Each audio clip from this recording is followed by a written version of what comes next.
trobo que és un món on no pares de créixer, és com pots fer-ho tot. Penso que és un món que et permet tantes coses que és com que no te l'acabes i això m'agrada molt, és el que m'agrada més. Pots explorar tot i seguiran sortint coses, més coses, i això ho trobo preciós.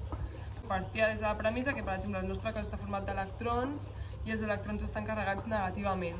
I el que passa és que aquests electrons mai s'arriben a tocar entre ells, sinó que el que sentim és la repulsió entre ells, perquè es repelen.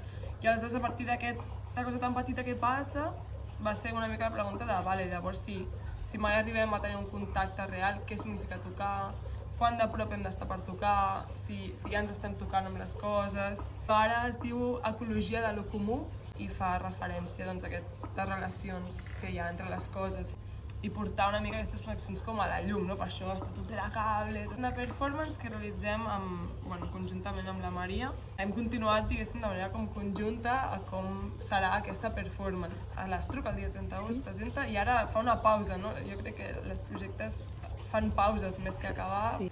I ara ho miro i penso, tot tenia sentit, però jo no ho sabia, no? Com que a vegades arribes a un punt que dius, vale, crec que això té sentit, per algun motiu, però jo vaig començar amb preguntes i aquestes preguntes al final acaben evolucionant amb això.